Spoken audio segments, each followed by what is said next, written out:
Skot Waldron. Hey, it's Nikki Llewellyn, and you're on Gut Plus Science. This podcast is on a mission to increase engagement at work. And on this show, we equip CEOs and people-first leaders of all levels to make impact. Let's get to it. Hey friends, today we're going to learn a new assessment tool, or a new to me assessment tool called the 5 Voices. I'm so intrigued by this, but I love this stuff. Any other assessment junkies out there? You're going to love this too. But this tool helps you gain a better perspective of your leadership voice and how to communicate effectively so people hear you and receive the communication. So cool, huh? My friend Skot Waldron is with us today, and he's an internal communication strategist with Giant Worldwide. And the 5 Voices is his go-to tool. He's going to tell us some best practices and some stories today. Let's get with Skot. Skot, welcome to Gut Plus Science. I love assessment type tools that allow us to get to know ourselves better. Self-awareness solves so many challenges. My very first assessment tool experience was with DISC, and I still use it like every single day. Ask anyone that works with me, they're always like, oh, she's talked with us already. They're a C and, a little bit of an S or whatever. So I still use that. I love it. But I've learned many other assessment tools over time and have found them so helpful to be additional resources. You're a big fan of the 5 Voices assessment. I just took it myself, and I'm super anxious to learn more about it today. And then after the show, when we record, and just learn how to apply it. Let's start off with you telling us more about the 5 Voices and how it's complementary to other assessment tools. Yeah. And I can probably sense a lot of people out there just like rolling their eyes. It's like, oh, another one? We've got strengths finders. We've got MBTI. You got DISC. You got Enneagram. You've got PI, predictive index. And right, they're all over the place. Yeah. There's a lot of different, nuances that go into each one of them if you really get nerdy about it. But there's also assessment junkies out there. They're like, hey, what superhero am I? Right. And so there's things like that. Right. So what 5 Voices was created by the guys at Giant Worldwide. I'm a Giant consultant, and that's the platform we use. Now, originally, those guys are MBTI nerds. Like, it's Myers-Briggs. They're like MBTI Yodas. And it's that whole philosophy. At some point in time, one of the founders' 13-year-old daughter came to him and said, hey, Dad, I want to learn this stuff, but it's like really technical and I don't understand like what you're talking about. Now, that's a 13-year-old, but I've heard many adults also say the same thing. Like, I always ask, hey, do you all remember your MBTI? And they say, I don't know. Oh, I was a weird, I don't know. I was an F something and an E something, right? So they aren't really sure about it. And then I say, well, they do remember. They say, oh, I'm an INFP. Then I say, okay, do you remember like other people on your team? And they're like, oh, no. Like, I barely remember what the F or the P means and that. And so it just became technical. And Giant wanted to create a way for a 13-year-old to understand the language and potentially even like share it with others. So they came up with 5 Voices. It uses the same science as Myers-Briggs, but it boils it down into 5 voices that are simple, scalable, and sustainable across organizations. Well, your examples are so true that we get fired up when we learn about these new assessment tools, and we're like in these team workshops and we're like, oh, that's why Johnny drives me crazy and why Sally is like my BFF at work, right? But then we walk away a week later, we throw the workbook in our pile, and then it's like we don't remember why Johnny drives me crazy or Sally is like my BFF. So I love this, and I'm so excited to be able to walk away with something that's just like really sticky for me to understand. And I think we can play with my profile a little bit today because I just took it and I'm still learning. That'll be fun if you're cool. Let's do it. All right. So let's break down the 5 different voices first and share, I guess, examples. Let's just start with like definitions and really getting a clear understanding of the 5. Okay. So let me just introduce them high level, right? So I start with the quietest voice in the room and I move to the loudest. Okay. So nurturers are first. And I want you to understand you're all 5 of these voices. Okay. You just have a tendency to be one over the others. The first 3 voices you're generally pretty good at. The 4th and 5th voice are ones that you're going to struggle with. They're going to be draining to you. You can access them, but they're going to be draining to you if you do them too long. The nurturers are champions of people, values, relational harmony. They have a really sixth sense about what other people are feeling and thinking. They're great collaborators. You can imagine, though, that they can undermine their influence by not wanting to ruffle feathers. They don't bring challenge easily. It's something that makes them uncomfortable. They don't like conflict. And so they sit in the back of the room and they're pretty quiet. They want everybody else to shine. They don't want to be out there in the spotlight. Okay. Know anybody like that? I do. Okay. Just checking. Okay. Most of us do. It's the largest percentage of the population. It's 43% Really? of the population. Yeah. Okay. Huge group. Next is the creative voice. The creatives, they are really out of the box thinkers, love innovation, love breaking the mold, love blazing their own trail, love looking at what's been done and saying, yeah, well, let's do it different. Like, what if we tried this? What if we do this? So they're always trying to make something their own, put their own stamp on it, right? Now they can undermine their influence by potentially not communicating things clearly. They're introverts. They tend to like have a lot going on in their head and things are firing all the time. They've got a ton of ideas. They keep them all inside because they're thinking about them until they're perfect. Then they share them, which is sometimes too late, right? Or they try to say what's in their head, but it comes out like a jumbled mess because it's all up here. And then they take it out and it's like, oh, I hear words. I just don't understand what you're saying. I just talked to this person yesterday. Did you? Okay. Yeah. We usually know that person too. I am one. And my wife says that to me often. She goes, I just heard you say a bunch of words, Scott, and I have no idea what you're talking about. Yeah. It's like a Shakespeare play. All right. So guardians are the third voice. They're kind of middle of the road in volume. They are champions of process, due diligence, systems, spreadsheets, budgets, timelines, like keeping us all straight. Very dependable. You can give them an assignment and you know it's going to get done. Very task oriented and driven to deliver. Now, they undermine their influence by potentially under stress or being accidental in their behavior, being micromanagers or drilling incessantly with a bunch of questions. If I feel like I can't deliver on my task because you can't deliver on your task, then I'm going to strap you down in an interrogation chamber and I'm going to drill you to death until I feel comfortable as a guardian that you can do your job so that I can do my job. Because my whole identity is wrapped up in delivering things on time and on budget. And if you're jeopardizing that, that scares me. And all niceties, relational niceties go out the window. I don't really care if you're my best friend. I'm going to tell you why you did all the things you did wrong. Okay. Out of principle. So we know this person too. Yeah. Yep. Absolutely. I have a couple on my team that are invaluable. Invaluable. We love them, but they can be right and wrong at the same time. They can be right in what they say, wrong in how they say it. Right. And it's just like, gosh, like, you're right, but did you have to be so like about it? Yeah. So, but we love them. Like, I didn't have enough guardians in my life and it shows. It's like, I need more of those. Keep me straight. All right. So now fourth voice connectors. Connectors are champions of relational networks. They're inspirational communicators. They are the I got a guy person, right? So whenever you're talking to a connector, you're like, hey, I got this problem. And they're like, ooh, I got a guy. Like, and they pull out their phone and they want to connect to you like immediately. Or they've got a website or a book or a podcast or a new pair of shoes that you should try. Like everything about their life is exciting because it's helped them so much. And they want it to help you too. So when they offer you a suggestion, they want it to just connect, right? And be the best thing ever. So how they undermine their influence? They, number one, can tend to get defensive pretty easily. So if I have suggested a sushi restaurant to you that I absolutely love as a connector, and then you come back to me and I'm like, how was that sushi restaurant? And you're like, I don't know. It was all right. Then as a connector, I go, what? Nah. Like the chef must have been off that night, or maybe you ordered the wrong, what'd you order? Right? Like it had to have been your fault or somebody else's fault because it wasn't their fault. Their suggestions are awesome.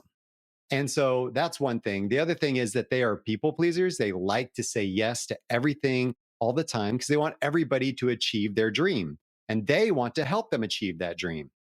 So they say yes to everything. But what happens when you say yes to everything? You can't accomplish everything. So you overpromise and underdeliver. And so that can happen as well. So they take on way too much. Okay. So that's that connector voice. Big shout out to Tanya Dittman for being our key ambassador at People Forward Network and referring half of the people that we know. I definitely am a connector at my core, but this lady, like, she is phenomenal. So I was just like, the whole time you were talking, I was like, Tanya. She's hardcore. Like, I knew minute 5 talking to her, I was like, there are some strong connector tendencies here. Yeah. Strong connect. She's like, and in fact, that's how I met you, right? She's like, oh my gosh, you got to meet Nick. Yes. And I'm like, see, that's how we met. I know it. Yes. I know. So listen to Tanya. If Tanya wants to connect you with somebody, you listen, right? Uh-huh. All right. So, and then also Tanya's going to want a little bit of that recognition that she made that connection. She's kind of like, I did that. I made that happen, y'all. And it's not egotistical. It's just what gives them life. It's like energizing for them. They love to make things like a love language. Absolutely. All right. So last voice pioneer, they're lovely, cuddly pioneers. They are the loudest, but also can be the most forceful in how they communicate. Champions of strategic vision, problem solvers, results focused. They love to win. They go to bed thinking about problems. They wake up thinking about problems, and they're solving problems all day long. They're not concerned with the battle of the day, right? The battle of the day is kind of like done. It's like next week, next month, next year. How are we going to conquer the world? And how are we going to conquer our vision? And how are we going to bring everybody across the finish line successfully? So that is their core driver and focus. Now, because they're so competent, they're very competent. Everybody knows they're competent. They know they're competent. They think about a problem for 3 months because they're so competent and they're aware and they're analyzing and thinking about what's going on. And they've also come up with a solution. What they do is at times they come into an office and they go, all right, everybody, here's the problem. Here's the solution. Team A, I need you to do this. Team B, this. Team C, that. Go. And then everybody's like, whoa, wait a second. I got an idea. And they're like, no. Thank you, but no, thank you. I don't need your ideas. The idea is awesome. It's good. It's already figured out. Just do what I ask. Do it. Just go. Right. And then they leave. Then everybody's like, all right, I guess I'll just do it. But then they come back and they go, hey, I noticed some things aren't getting done. Like, what's the problem? I told you guys what to do already, and it's going to work. I've noticed that John isn't very good at this part of it. Let's get rid of John and put somebody else in there that's going to help this thing roll because we need to win, right? And everybody's like, well, that's kind of a jerky thing to do. John's having a hard time at home and he's struggling with some things. Yeah, but I mean, give him a chance. They're like, no. That's fine. John's having a hard time, but I need somebody who can perform. So they can be seen as arrogant and sensitive and kind of me focused, but it's not really about that. It's like, it's just, there's collateral damage in war, right? Like it happens and we need to make sure we win. And it's my responsibility as a pioneer to bring everybody across the finish line. And if there's somebody in the way of jeopardizing that, then we got to like kind of get them out of the way. Get them out of the way. Yeah. Right? Yeah. So it can be seen that way. So that's kind of an overview of the 5 voices. I know that took probably the whole show, but anyway, that's kind of the gist of what it looks like. No, I love it. Well, with anything, we need to understand the colors or the superheroes or whatever. And these are the 5 voices. We need to understand those. And I know that I just took this and mine came back with 2 names on it. So I have pioneer and then I have a supporting name on there, which is connector. So that's like my secondary voice. So let's dive in, use me as an example, because I want to learn a little bit too. What does that mean to have you just shared about the pioneer? And I could totally relate to that. But what does the secondary voice component mean? Okay, the secondary voice just shapes how that first voice is manifest, right? So there's different types of pioneers. There's a pioneer guardian, there's a pioneer creative, there's a pioneer connector, okay? There is no pioneer nurturer because... Oh, I was going to ask that question. Let me ask you, as a pioneer, do you relate to that nurturer in any way? No. It's called your nemesis voice. Okay. It's the voice you do not understand. You don't get it. You don't like those people, you clash with them at times, right? Each voice has a nemesis voice, and that nemesis voice is usually your 5th voice. So that's the way it is for you. So the way the nomenclature in the system goes is that the why we say you're either a pioneer or a pioneer connector, it defines the rest of your voice order. So we don't need to say the rest because we get it. Like if you understand it. So it's like you're a pioneer connector creative, which is, mind you, all 3 of the future oriented voices are in your top 3, which are the ones you can access. Your guardian and nurturer voice are your 4th and 5th voice. So You're really good at the future. You're really good at big picture thinking. You're really good at sitting on the mountaintop and envisioning possibilities and almost abstract ideas and what we could make it of this. What could be is kind of your mantra. What could we do if we're able to make this thing happen? Right. Mm-hmm. Yeah. So that's that connector, creative second voice, really empowering that first voice pioneer, which you're strategically thinking, how do I win? But you're doing it through a relational network with that connector voice and also doing it with out of the box thinking with that creative voice. So it's just how that shapes that first voice. Okay. Now, a pioneer guardian is going to think a little bit differently. A pioneer guardian is going to be very structured in how they think about their strategy of vision.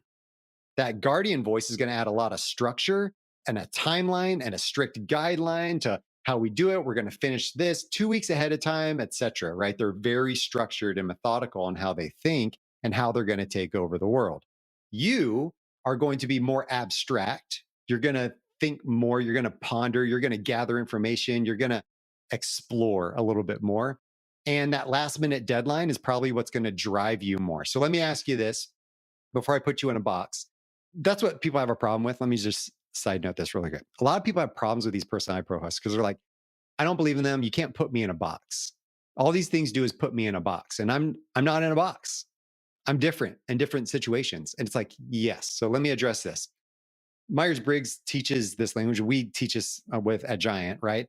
It just means you have a preference for that type of communication. That's your preference. All right. So you lean more towards a preference of that pioneer connector type voice style.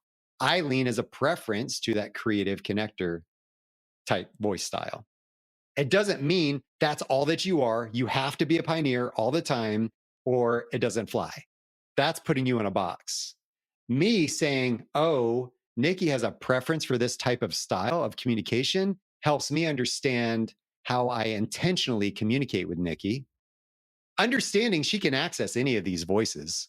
Some of them are going to be more empowering, and those other ones, that guardian and that nurturer for you, are going to be a little bit more draining to you, right? Mm-hmm. Yeah. Well, I was just going to share in general. So this is the first time that I'm really doing much with the 5 voices. So I took the assessment. I read a little bit, but I was like, I'm going to get with Skot and like learn about it. But because of my background in various assessments that, when I was just thinking about the guardian as an example, I'm thinking about on the disc, it's the people that are similar to C's, right? And the nurturers are similar to S, right? There's some similarities, just like you said, there's a lot taken from Myers-Briggs into this and things like that. Because of assessment tools, we just heard my type. I used to be the person that was like, don't worry, I got it. I'll make sure that we get everything done. I'll let you know exactly what to do and we'll go. Well, as my leadership progressed over the years, I learned a lot more about engagement, and people don't get engaged if there's no why in it for them, right? All I thought about in the beginning was, I know how to solve problems. I'm going to figure it out. I'm going to make it super simple for you guys and we're going to get it done and we're going to win. That's all like that. And I thought, why wouldn't, I mean, we're on a team. I'm going to lay the plan and you just do that and we're going to get done. The issue was I was never rallying people behind the why and really making it personal and meaningful for them. So through assessment tools and things started to see that. And when you were just sharing those examples a little bit ago, my next evolution of like awareness or insight from some assessment tools was, okay, Nikki, you can't go in and start talking about the why and getting people bought in, thinking that they know you've been working on this for the past month and all this is brand new to them. Like I'm thinking this is already done, old news. I've already planted seeds. This is a problem. There needs to be a lot of communication in this, aside from just going in and making sure that this is meaningful and why oriented to them. That was like a next step evolution for me. And so I just think about when we were talking like assessment tools and being complementary, we're never arrived. Like we've never, wow, this is it. And I'm there, right? It's just always building blocks. And I think that's why it's important to always be open to others that could give you, new insights that allow you to like continue to go to the next level, because I'm always going to be telling an evolution story of what I continue to learn to get better at leading people and really helping them come alive in what they're doing. So just wanted to chime in on that. Love it. Love it. Yeah. We have a mantra. You never graduate from the school of self-awareness. Yes. Man, right? You're yes. in it. You're in it forever. And it's a growth journey. And another little mantra I throw out there is that information transfer does not lead to transformation. Ooh, Information transfer, right? Receiving the information does not lead to the transformation that we desire in life. So you can take these assessments all day. You can take 5 Voices, you can take MBTI, you can take DISC, and you can get your 50-page report, your DISC profile, read through it and go, ooh, this is cool. Wow, this hits. Yes, this is so me. And then you put it on your desk and you don't look at it again and for another year, right? totally. Which leads me into exactly what I wanted to talk about next. Tell us best practices on what to do when rolling out assessments, like, say, this one, really any, like, let's just be universal here. You're going to bring a new assessment to your team. You're super excited about it as a leader. What don't you do? Like, what's a no no, like putting people in a box? You already said that. What else is like, don't do this? And then best practices to really making this stick. And when I think stick, it becomes like a language that your team uses. It's like a cultural norm inside your workplace. So let us know like the not do's and the to do's. So when we talk about this type of thing, when I'm talking to potential clients, when I'm working with them, I make a point to say, are the way we coach and the way we teach now is more like 21st century leadership development, right? The industrial age was very, 20th century, it was more come to a 2-day workshop, offsite at a hotel. We're going to have this really amazing person come in, teach us about ourselves, teach us about team dynamics, give us a book. We have some workbooks that we're going to do. And then we go back to the office and we're like on fire. We are going to rock this thing amazingly. And then 2 weeks later, it's like back to the way it was. And I think we're all kind of like, yeah, I've been there. I've been to those trainings before and they're cool and they're inspirational, but it doesn't lead to transformation, right? It just goes back. So part of the problem is that it's too technical and it's too hard, right? It just doesn't stick because and there's always people that are just kind of like, nah, I'm not going to do that anyway. But let's be mindful of that. But for the majority of the people that are really invested in themselves and developing themselves and developing others on their teams, you got to keep things simple. In our day and age, we are digesting so much information so quickly that we don't have time to learn a giant system and how the science works and how all the things match up. And it just gets really complicated. So if we can keep it simple, awesome. We got to do it on a rhythm. A lot of those like 2-day workshop, 1-day work, whatever, somebody comes in, gives you your color profile. And then you're like, okay, this is what it means for me now, team members, treat me good. It's got to be sustainable. It's got to be something that we do on a rhythm, that we are revisiting and micro bits, right? Micro learning that's available 24/7, not just in a book format. Sometimes people don't read books, but it's accessible via my mobile device and it's accessible via the web and it's accessible in team meetings. So we've got to have that. And we've got to have it be scalable. This is the other problem. You know who goes to those retreats? The top. The executives, at the very top, they go to these retreats and they get inspired and then they come in and they say, hey, everybody, you need to implement this thing I just heard Scott talk about at this conference. And they're like, well, we don't know what that is. And we're not bought into that. We just did one of these 6 months ago because you went to another conference and said it was awesome. Now you want to do this one. Like, what are we doing? Right. So scalability is another thing. How can you create something so simple, so sustainable and scalable that it penetrates not just the top, but the mid-level managers and also the boots on the ground to make sure that we are getting everybody adopting the language, the tools, and the visuals so that we have a common understanding of what's going on in the organization. Are there any other things you'd want to touch on that you see people do? Like you were talking about putting people in a box. Oh, well, you're just this, or we're going to do the 1-day rally and get everybody all fired up. Are there any common mistakes that we might just want to highlight? Well, I think it's using it as permission to be the unhealthy version of ourselves and using it as an excuse to just say, well, that's just the way I am. Oh, that's good. Right. See, it says it in this report that this is going to be one of my challenges. So you just have to like deal with that. Deal with it. Yeah. Yeah. And I think it's apathy. and not holding each other accountable. So I want people to know themselves, love themselves, and lead themselves. Okay. Know yourself. Be aware. Aware of the broccoli in your teeth, right? Be aware of what it's like to be on the other side of you. Because you know what? Sometimes people don't think like you. And it's called relationships.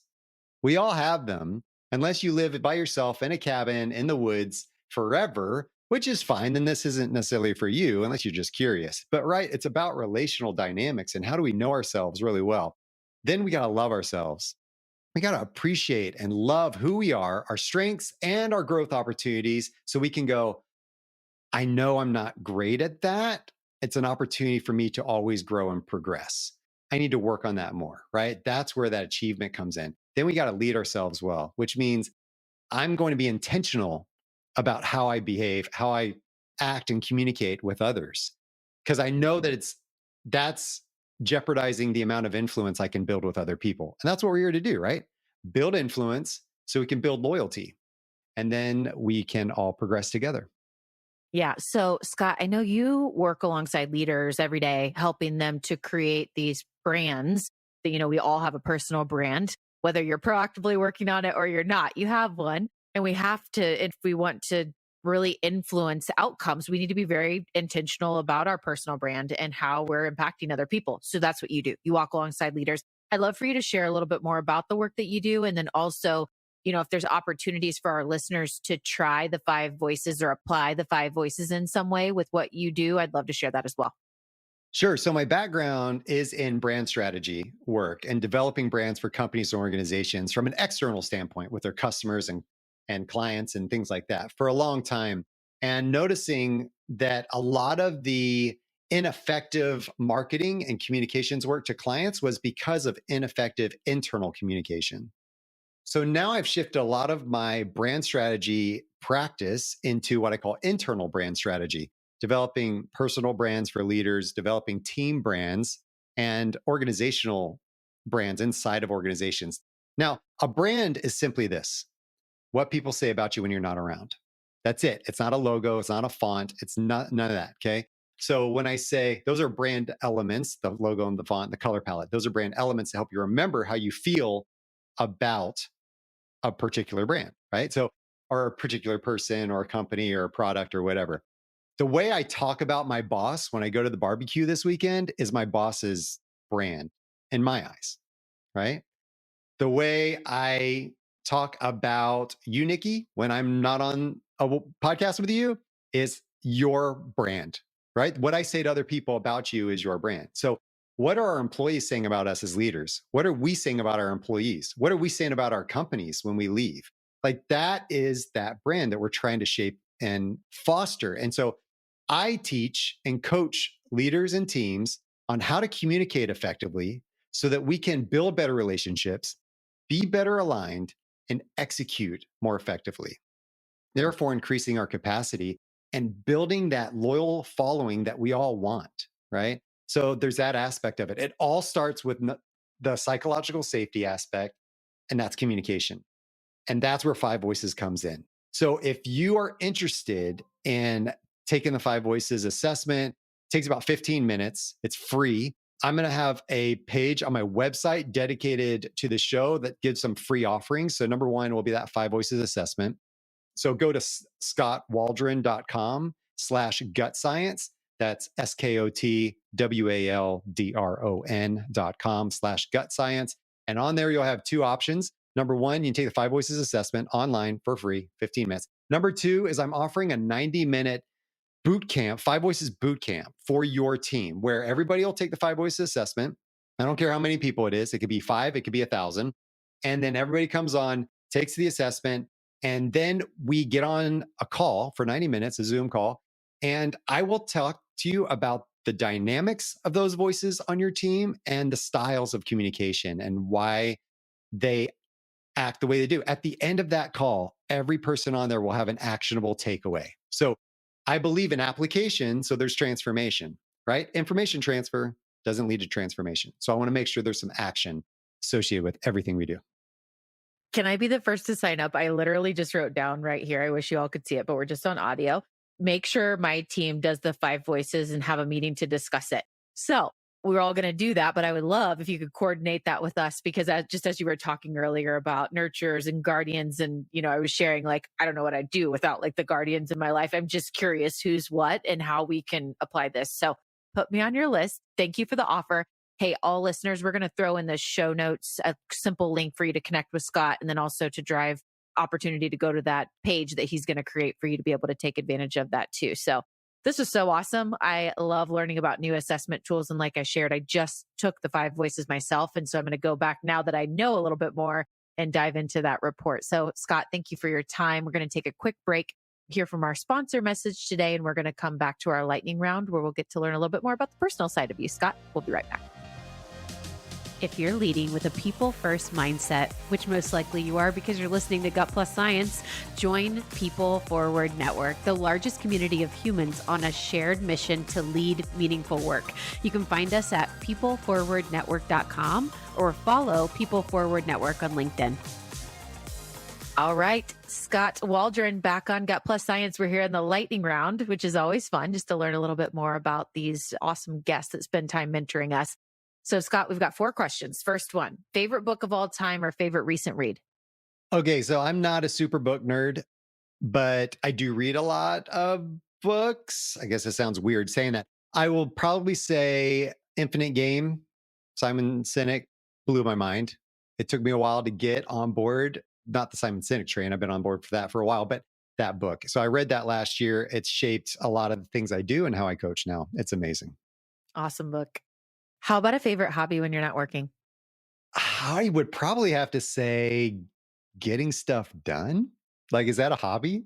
It's like, I feel ya. I just like to accomplish things that are loose ends, and I just like to get those loose ends tied up. It just helps me feel good. It's nice to have a day that's not stacked with meetings so that you can like knock things out at home or things that you've just been meaning to do. I totally get it. I like that too. How about where's your favorite vacation spot? Oh, goodness. This is a tough one.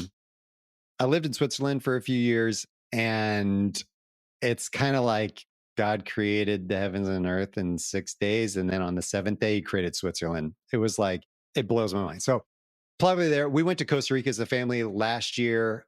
Again, blew my mind. So I don't know. It's a toss up. Awesome. And Skot, how can our listeners connect with you after the show today? Definitely find me on LinkedIn. I post a lot of information and coaching tips on there and just advice about leadership, team communication, and inspiration there. My website, obviously, skotwaldron.com. You can find me there and find out more about what I do. Also, go to my YouTube channel. I have a lot of free resources there and videos I'll post. I have my own show called Unlocked about unlocking the potential of people. And you can find those episodes on my website and on YouTube. Would love to see you there. Skot, thank you so much for such a powerful conversation today and bringing many stories to life and really helping us understand all 5 of the voices. For those of you that haven't taken the 5 voices, I highly encourage it. It's so insightful and just intriguing. So here's my truth you can act on from today's conversation. Number 1, leverage the assessment tools that are simple for you to understand. And remember, they're the ones that will stick. So I don't know what this is, but I had taken Myers-Briggs as one of my very first assessment tools. And for some reason, I still today always have to like look up my results. The second assessment I ever took was DISC. And I used that as like a language in my life every week of my life. And they were right around the same time. So not that one is better than the other, but whichever one sticks for you, lean into that. Number 2 of my truth you can act on, remember that you never graduate from the school of self-awareness. Keep experimenting with tools to help you better understand yourself. And don't forget that your brand is what people say when you're not present. And assessments like this one, or whichever your favorite is, help you or help us understand and how to maximize our strong points and then how to build on the weak ones. So just great to just keep at it with understanding ourselves. Number 3, an ideal outcome of an assessment for a team is to gain fun and insights from the time, and then to be able to leverage that tool's language as common language in your organization. So kind of going back to that very first point, what's the one that's sticky and everyone like just tends to lean into? using that as common language so that we can reference like, oh, I was on a client call today and they were a, number 2, blue, whatever. And it just becomes a common language for everyone to be able to communicate better. Such good stuff. I love this. Thanks so much, Skot. We'll see you next time.